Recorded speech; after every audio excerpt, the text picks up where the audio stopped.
everybody? This is your boy Sean, aka Puff Comics 83. We are back. We took an unscheduled week of absence last week because I had an emergency came up on Friday, so we couldn't do the show last week. And it's unfortunate because it crossed my mind this past week. I'm like, June was the perfect month to talk about these Van Damme movies because think of the title, Jean-Claude Van Damme. It just rings. Damn. And I was like, man, if we talk all Van Damme movies in the month of June, that's the title of it. Jean-Claude Van Damme. I think for next year, if you remember. Oh yeah, I'm gonna remember this. So yes, we're back. VV, how are you doing? I'm burning over here. It's humid. It's hot. Like the temperatures are almost like I'm in the Orient, and very much like gives a good immersion to talk this movie. Don't melt over there, man. How are you doing, Sean? I'm doing great. And I just want to say shout out to we got in the chat, White Tiger, Calm, Cool, and Collected, one of Van Damme's best. And Donnie Williams, peace to all, peace to you, Donnie. Exactly. Yeah, and yeah, it's underrated film. It's I wrote a review in German about it in the past, and this is a film that I think unjustifiably was destroyed by the critics back in the day. Of course, at that point, Jean-Claude Van Damme didn't have like the best resume. Like at that point, since he was coked up as fuck and everything. Yeah. However, he directed this film himself, and I think he did an excellent job. Well, according to Roger Moore, he wasn't 100% on the director's chair. He credited more to the second in command of the director, who's Peter McDonald.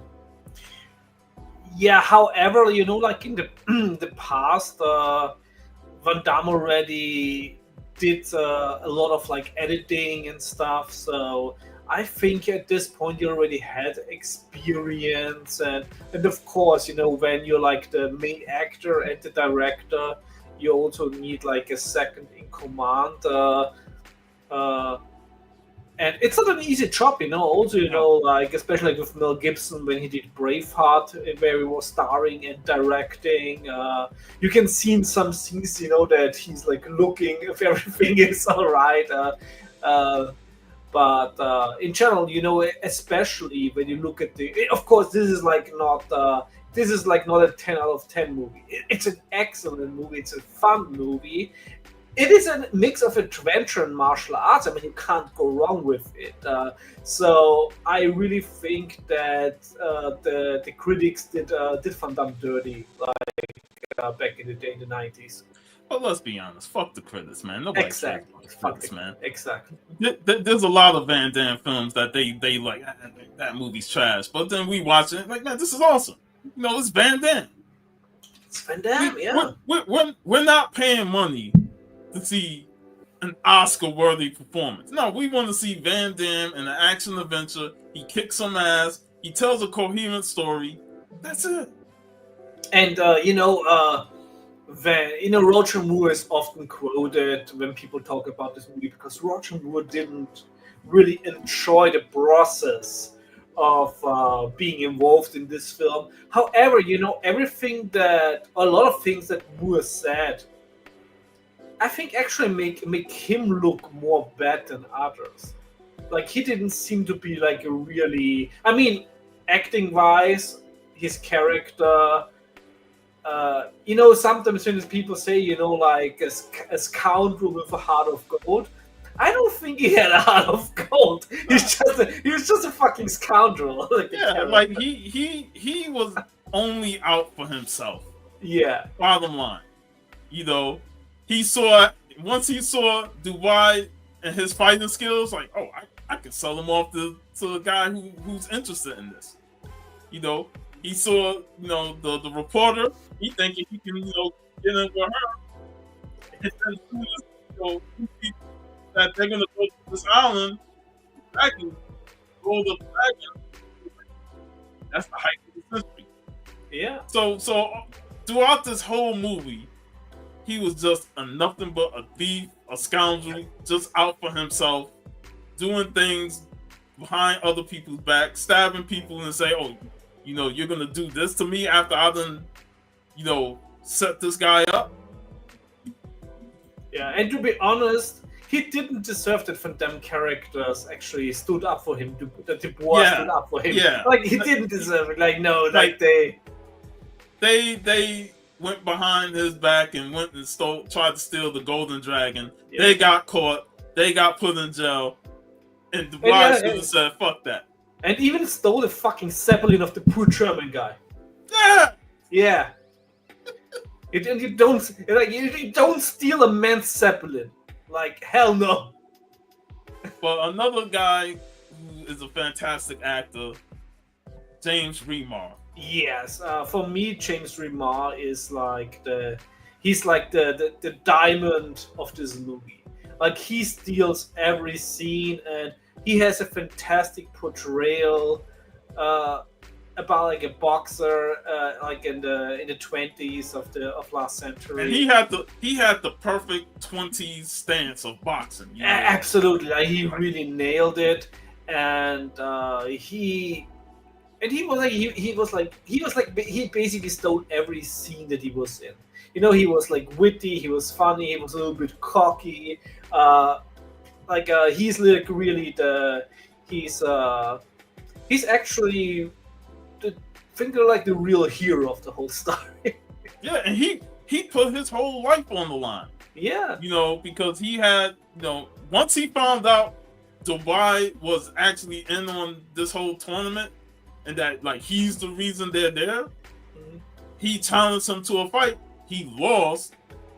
And then, he came back later on when they all thought he left, and he said, "Yes, I'm the person that's supposed to be in this tournament, but I cede to Dubois, and I give him my belt because he's basically the Carl Weathers of this movie." Yeah, and then when he does that, they accepted it, but they say, if Dubois lose, you're gonna be here forever. You're no longer going back to the United States. Yeah, and that's a scary situation because now you in foreign land, and if this man loses the fight, you're trapped there for the rest of your life. Yeah, that's crazy. That's crazy indeed. But again, the motivation and what he did and what he put on the line for himself really made that character shine. Absolutely, and I really think that he does a better job than Roger Moore in this film. Like I said, Roger Moore's if you watch his performance from that, you can't see that he really disliked being at the set. Roger Moore was a professional. Like even if he didn't like it, he put his work in. Hey, Dan. But James Remar just, I don't know what he said about it, but it looks like he had a lot of fun. And he could have been like, you signed me up to be a boxer and have me be a part of this tournament. I could have been a part of it, but he said it's a Van Damme film. I'm along for the ride, and I'm going to do my best to add to this film. Yeah. And I'll say one of the things I read up on was Van Damme tinkering with the matchups and people not happy with that. And one of the fighters, which was the Turkish fighter, he was mad that he didn't have a matchup against Van Damme.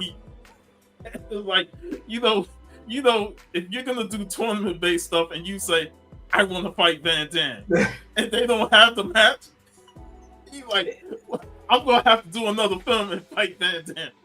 Yeah, because the casting was really they were looking for real martial artists. So you see a lot of people who really were on top of the game in the 90s in this movie, and that you can also totally see with the fight scenes.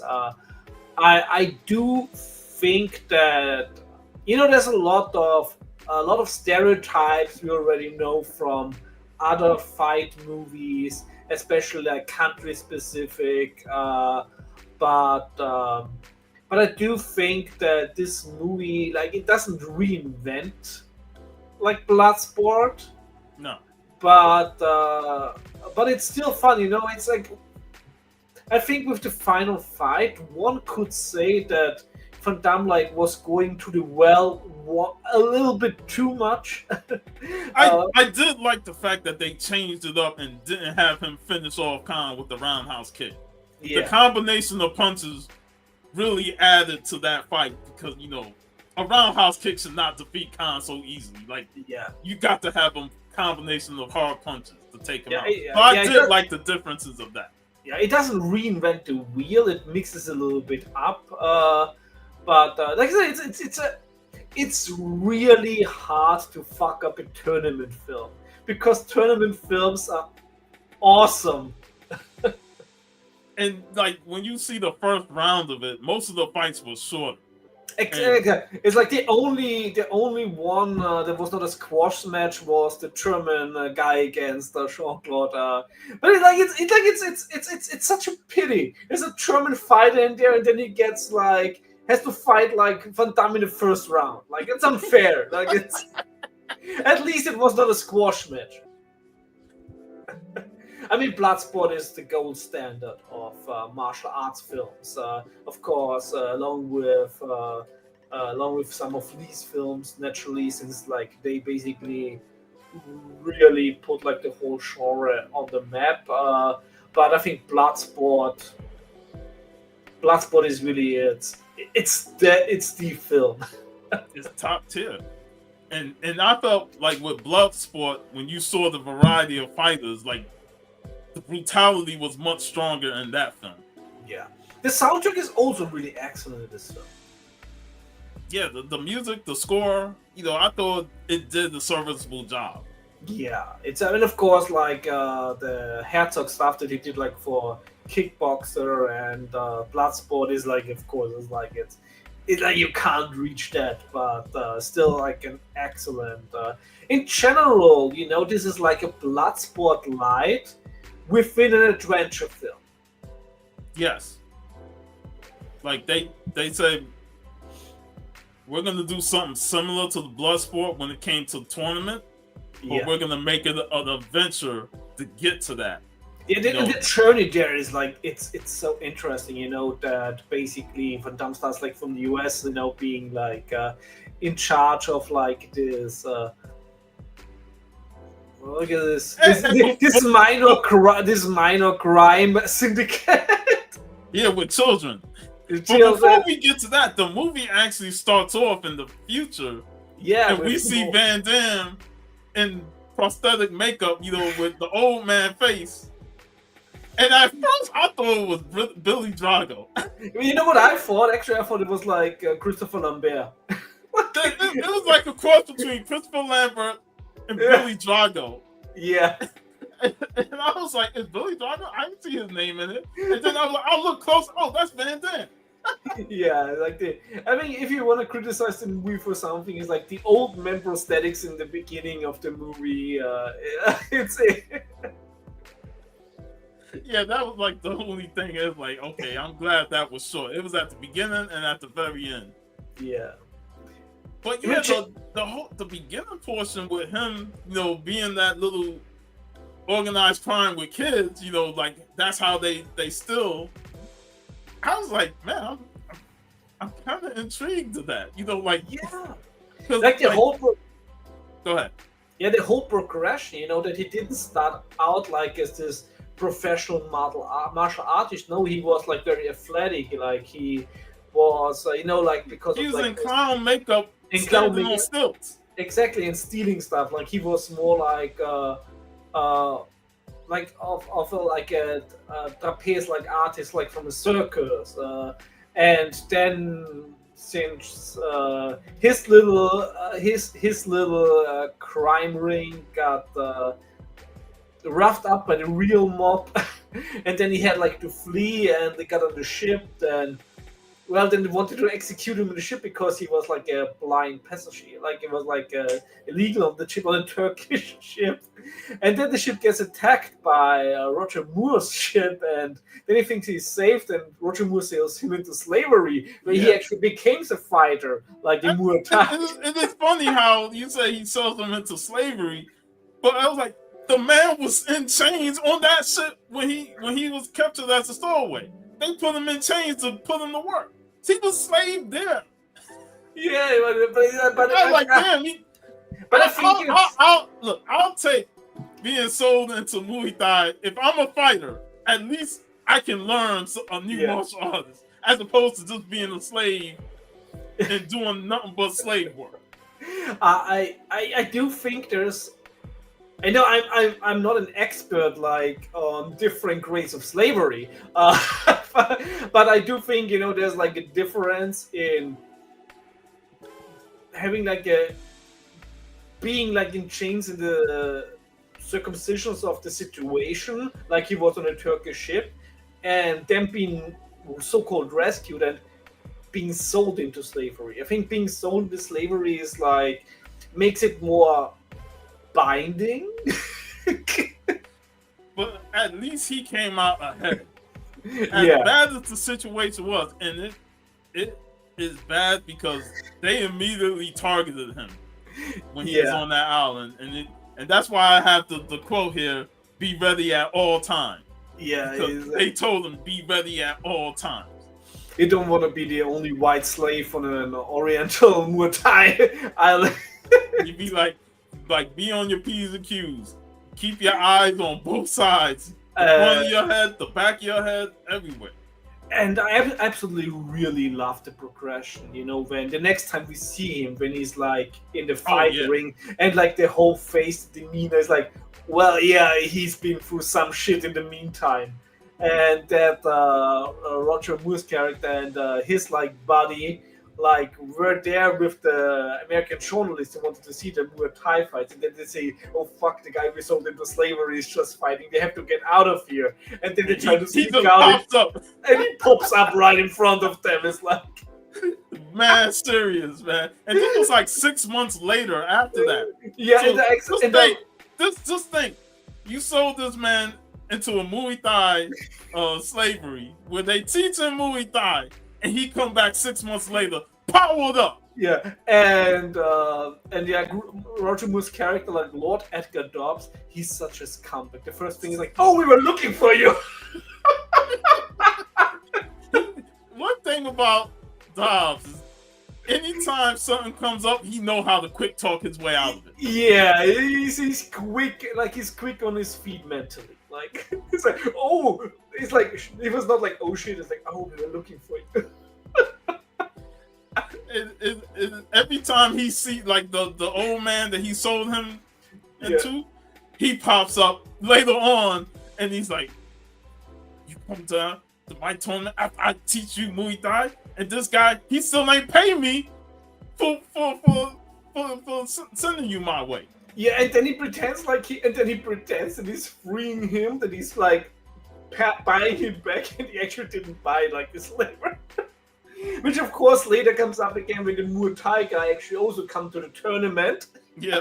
And then it's like, and Dubois goes to them and it's like, it's like, hey, everything was done legal. It's like, he didn't pay for you. And it's funny how they got there was they rolled off of Maxine's invitation to go there. And he's like, we're your guys, we're gonna take you to the island. But that's how they snuck onto the island, by beating up the guys that were supposed to take them there. Yeah, actually in general I also really like, how they set up like the whole tournament, and they really like sold the whole thing. But of course you saw like all the fighters in their respective like sports all over the world, and they're all getting like this ancient scroll, so they're like invited to the tournament.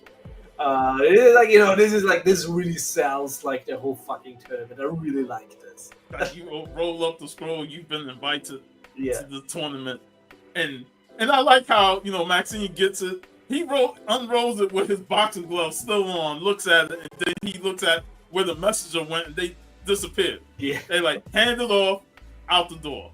Yeah. like I said, the movie was really fun. Like it was enjoyable.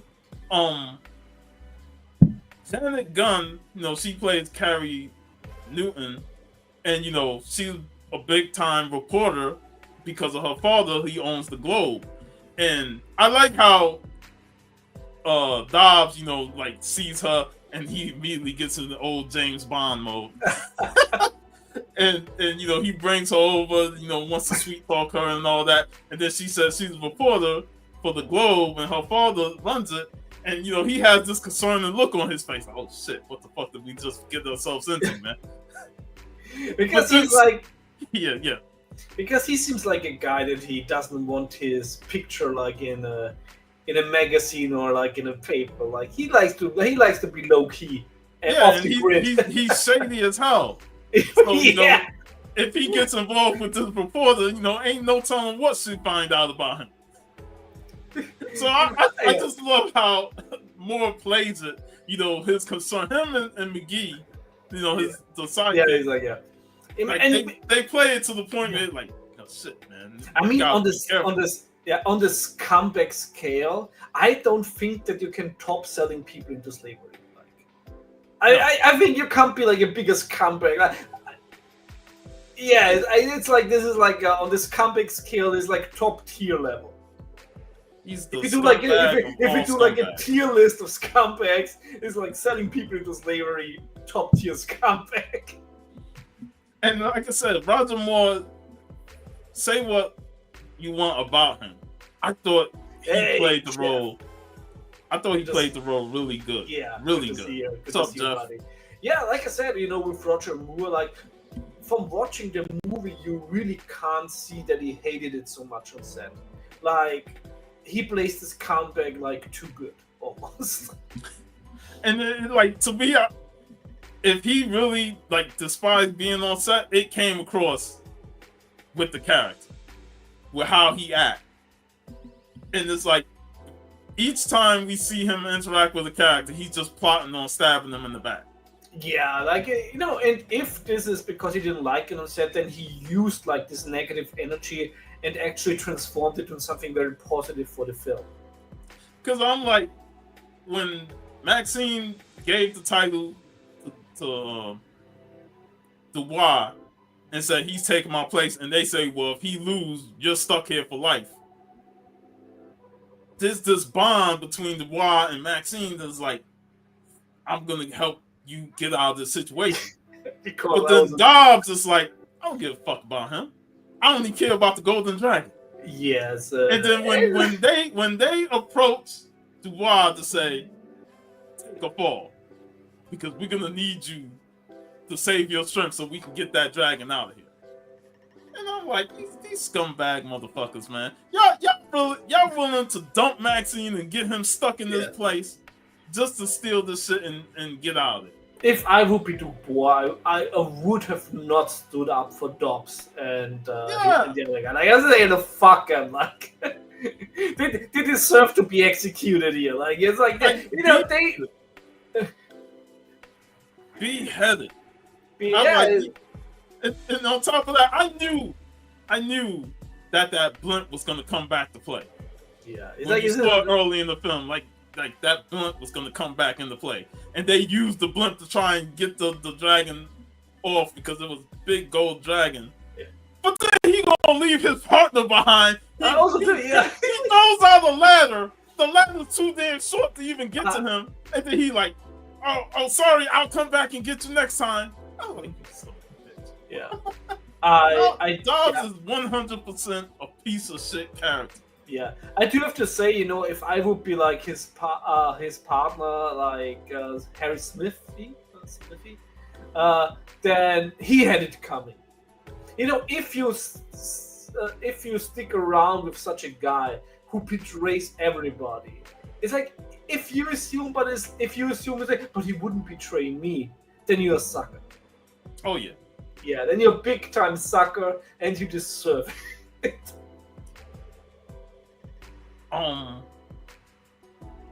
Khan, the Mongolian fighter. Now this is the second film that they did together because he was in Lionheart. Yeah, he's like I think there's like a good And he's the brother of the protagonist from Kickboxer, I think. Isn't he also in the Order? I think. Yes, he's He's also also on the Order. in the Order, yeah, which is also a fun movie. And he's with more Jean-Claude, if you think that Jean-Claude Van Damme in a clown costume is funny, then think about Jean-Claude Van Damme in a Robbie costume doing martial arts. But yeah, like he was menacing. Like yes. And the introduction to this film, first of all, with the table, there's like leave the table because hey, when somebody come up to you and say, "Hey, can you leave this table?" and you like, "Nah, I ain't leaving this table," and then another person come by and he's bigger, I'm like, "Yeah, you can have this table. You can have it because he broke that table. Y'all not gonna sit at this table that I want." No, he was sold well as the final boss.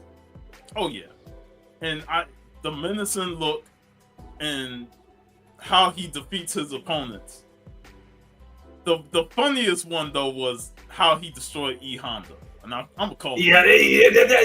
And that sumo guy absolutely had all the E Honda vibes. Yes. Like I said in the pre-show, actually, like the whole tournament did a better job than the actual Street Fighter movie did. It was like more Street Fighter than the Street Fighter film. And E Honda was tough, but until he ran into the Mongolian fighter. And the one thing I like, they did not have to add those sound effects of his belly getting hit up. And you like they had to add those sound effects. Like a fucking lava lamp. But yeah, like you said, the tournament fighters, the Capriola fighter, the Scottish fighter wearing the kilt. It's not a skirt, it's a kilt. I think of Bobby Heenan. I'm like, look, it's Roddy Piper in this tournament. Yeah, if the remake, it should make him Drew McIntyre, yeah. Fantastic. Of course, not in '96 because the Korean Chinese fighter, doing all types of styles, everything. Everybody was able to quote unquote get their shit in and look good. At least the ones that won their fights. Yeah, and like I say, even though of course I was rooting for the German fighter, at least he got the right luck. At least he sold himself well in the first round. It's like it's you're not exactly lucky when you draw Jean-Claude Van Damme in the first round. Yeah, coming the Turkish fighter wanted to fight him in the film and he didn't get a chance. They should have swapped places and had the Turkish fighter go up against him. Since he wanted to fight Jean-Claude so bad. But yeah, the tournament was just played out so well.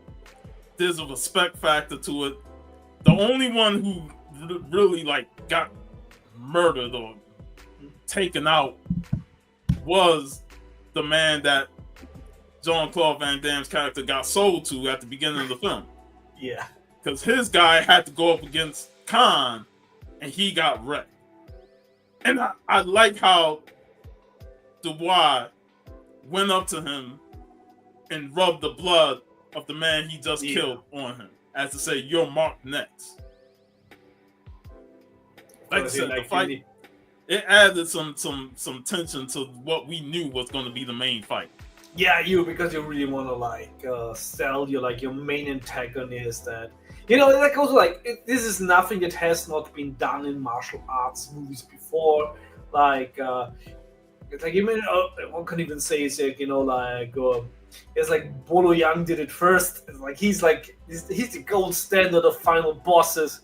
Oh yeah, but when you got others,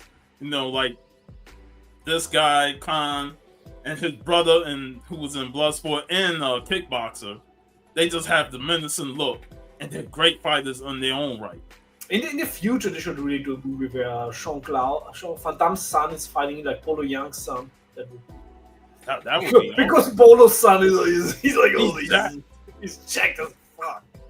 Man. It's with Bolo, it's you might just assume that the kid comes out like that.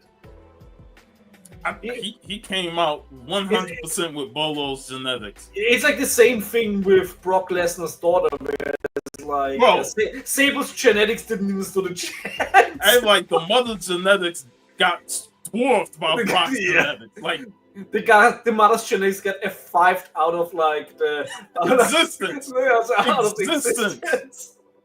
That daughter is a splitting image of Brock. Absolutely, like that's like it's a clone. Like somebody might accidentally call her Brock. Yeah.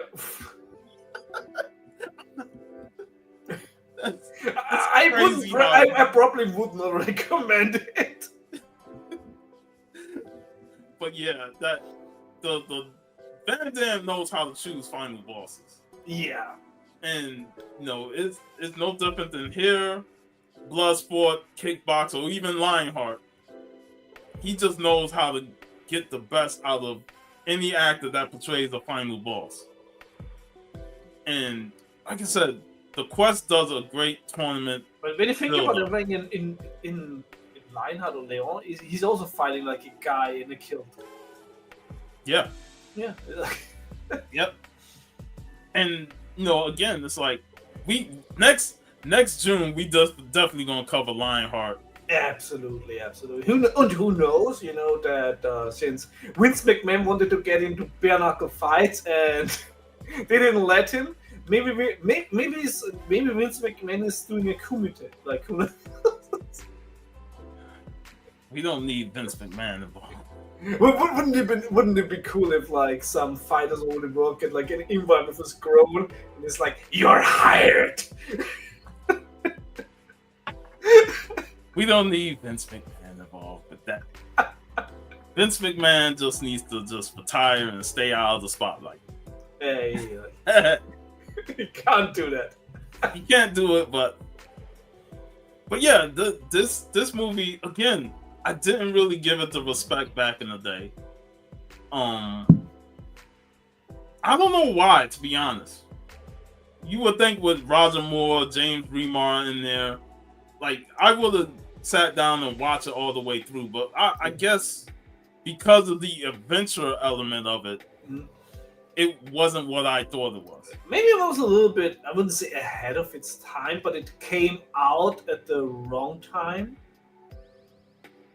Yeah, because but at that time, Van Damme was like knee deep into just action movies, and he was nose deep into other stuff.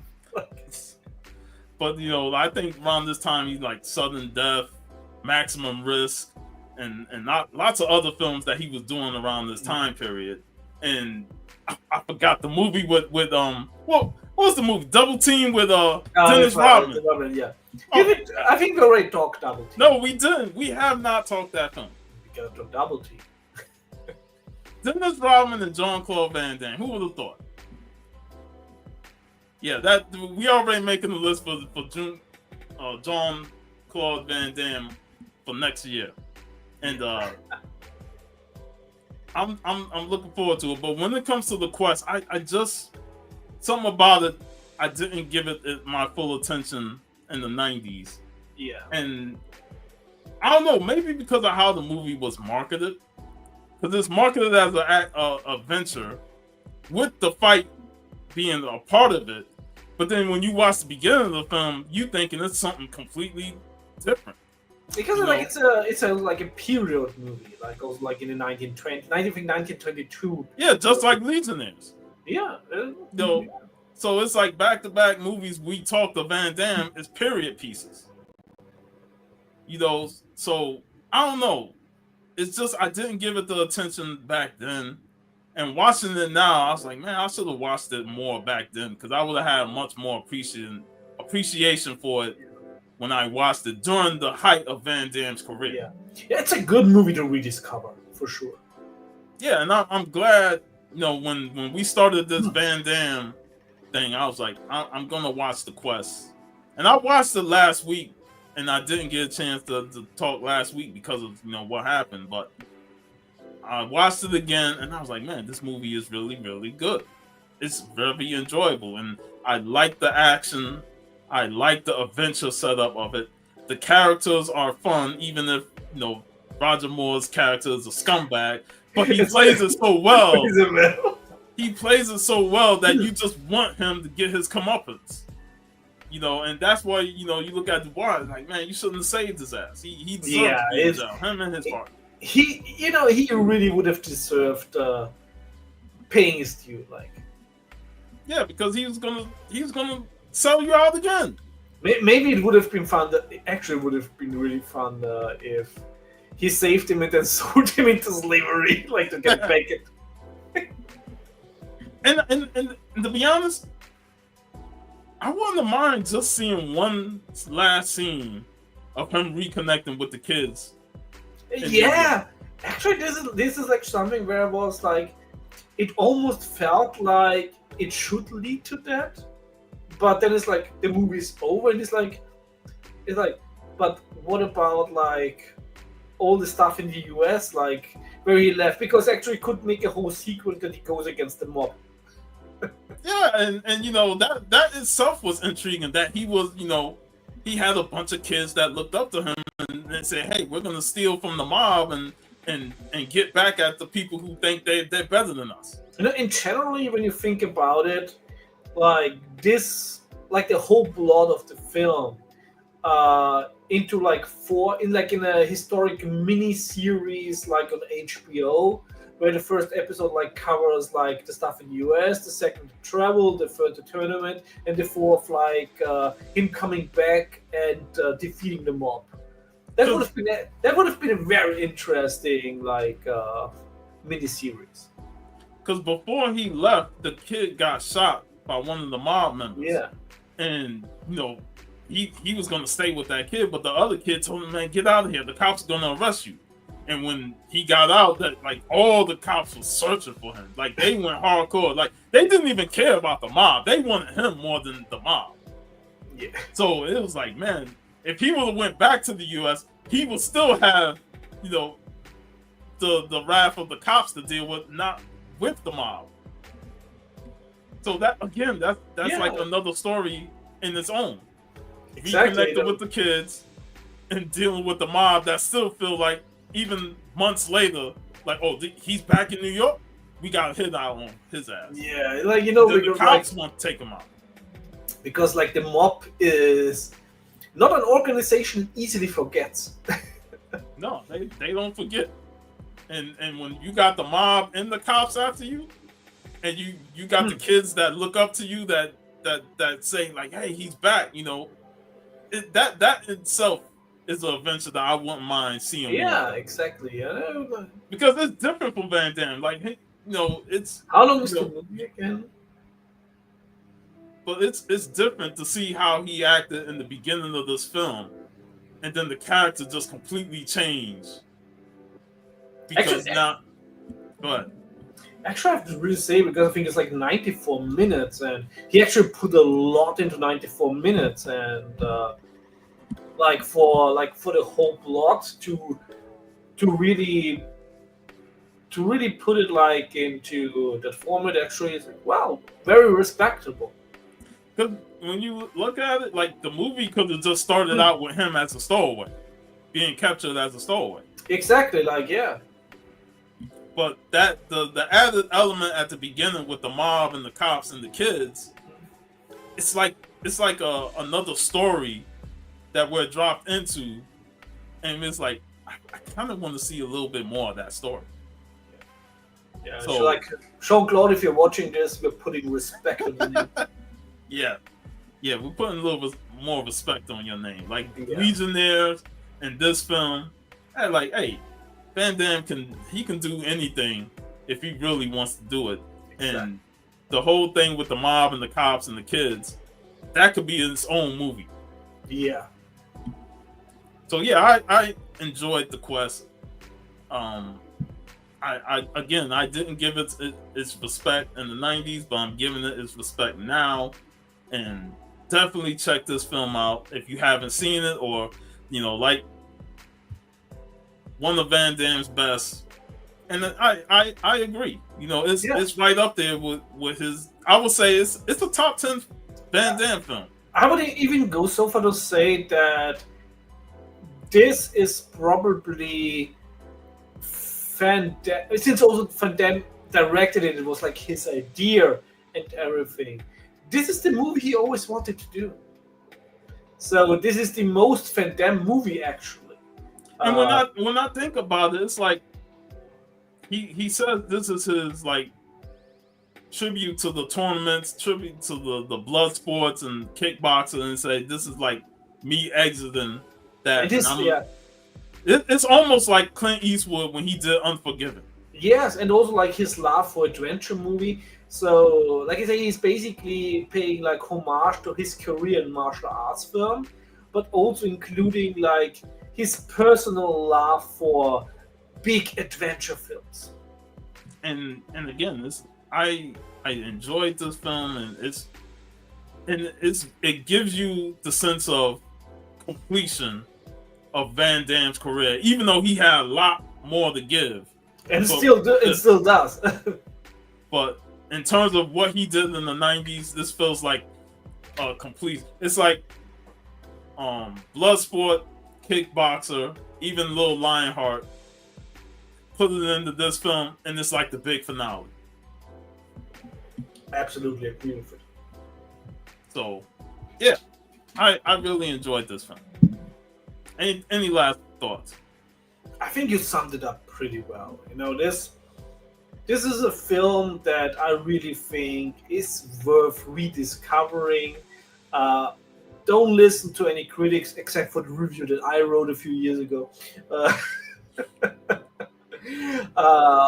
Give this movie a fair chance. You know, watch it when you're really in the mood for an adventure film, and you won't be disappointed. You will be positively surprised. Yep. And like I said, we're gonna do more Van Damme films. We'll do some here or there, but we're gonna do more in June because I'm gonna call it June Claude Van Damme. Yeah, it's a thing now. It's a thing. Yes, you know. What do you want to talk next week? Because I'm Van Damme out, man. No Street. Okay, so no Street Fighter next week. What else? Like in 2 weeks, we're gonna talk like the SummerSlam. Yeah. So do you want to do the recommendations that I talked about last time? The Magnificent Seven, the Western. Actually, Magnificent Seven. I'm gonna just check if it's like on a streaming service here. Because I might even watch the movie that it's kind of based on, which is the Seven Samurai. Actually, Seven Samurai have already on 4K here.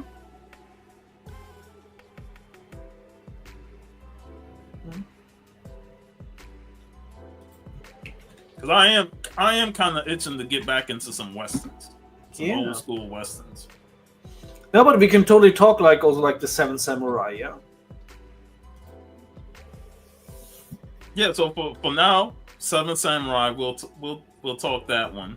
Yeah, because I already have it here in 4K and it's glorious. It's like it's a Kurosawa, so it's always great to rewatch Kurosawa. Yeah, and eventually we're gonna talk Yojimbo as well. So yes. But yeah, that's the quest. And anything else you want to say? Did you pick up anything? Do you have anything to share? Because I do have one thing I want to share and make.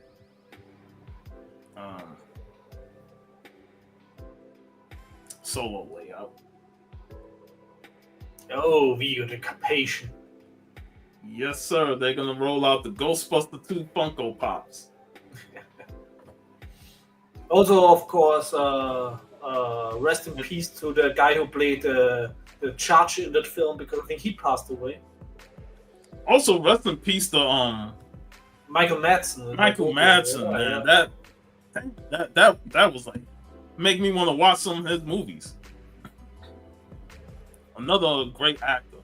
Absolutely. Also, I got a Funko Pop video that it's still uploading on YouTube, but it should hopefully upload at 5:30. I recorded it earlier today, showing off my Funko Pop collection.